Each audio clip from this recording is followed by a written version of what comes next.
ഞാനിതെങ്ങോട്ടാ പോണേന്നറിയോ?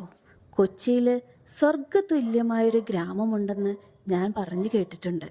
അത് കാണാൻ പോകുക കേട്ടോ. ഇന്ന് വെറുതെ ഗൂഗിൾ സെർച്ച് ചെയ്ത് നോക്കുമ്പോൾ ആനന്ദ് മഹീന്ദ്ര പോലും കാണാൻ ആഗ്രഹിക്കുന്ന കൊച്ചിയിലെ ഏക സ്ഥലം ഇവിടമാണെന്ന് ഞാൻ ഇന്ന് വായിച്ചു. അപ്പോഴാണ് നിങ്ങളെ കാണിക്കാൻ വേണ്ടി കുറച്ച് നാളുകൾക്ക് മുമ്പ് ഞാൻ എടുത്ത കുറച്ച് വീഡിയോസ് ഉണ്ടായിരുന്നു. അതൊന്ന് എഡിറ്റ് ചെയ്ത് നിങ്ങളെ ഒന്നുകൂടെ കാണിച്ചു തരാമെന്ന് ഞാൻ വിചാരിച്ചു. സ്ഥലം ഏതാണെന്നല്ലേ കണ്ടിട്ട് പറയാൻ പറ്റുന്നുണ്ടോ? ഇതാണ് കൊച്ചിയിലെ സ്വർഗം കടമക്കുടി. എനിക്ക് നല്ല ഇഷ്ടപ്പെട്ടു കേട്ടോ.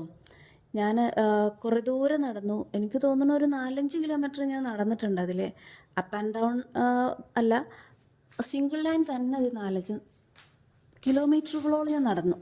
നല്ല ഭംഗിയായിരുന്നു കാണാൻ. നല്ലൊരു അടിപൊളി കാറ്റും മഴയും എനിക്ക് കിട്ടി. എന്നാലും നല്ലൊരു എക്സ്പീരിയൻസ് ആയിരുന്നു. പക്ഷേ സൈക്കിള് പോലും ചവിട്ടാൻ അറിയില്ലാത്ത എനിക്ക് അവിടെ എത്തിപ്പെടൽ കുറച്ച് ടാസ്ക്കായിരുന്നു.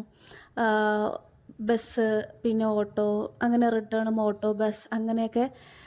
ഈ കൊച്ചിയിലെ വലിയ വലിയ എന്താ പറയുക, അമ്പരചുംബികളായ കെട്ടിടങ്ങളുടെ ഇടയിൽ ഒരു സ്വർഗതുല്യമായൊരു ഗ്രാമം ഉണ്ടെങ്കിൽ അത് ഈ കടമക്കുടിയാണ് കേട്ടോ.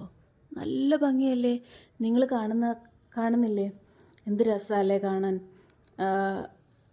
എന്താ പറയുക, പിന്നെ ഒരു നെഗറ്റീവായിട്ട് എനിക്ക് തോന്നിയത് എന്നാന്ന് വെച്ചിട്ടുണ്ടെങ്കിൽ ഇഷ്ടംപോലെ കടകളൊക്കെ ഉണ്ടായിരുന്നു.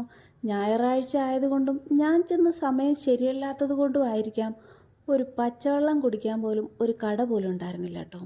പിന്നെ അവസാനം നടന്ന അവശയായി ഞാൻ നോക്കുമ്പോൾ ഒരു കള്ളുഷാപ്പാണ് കണ്ടത്.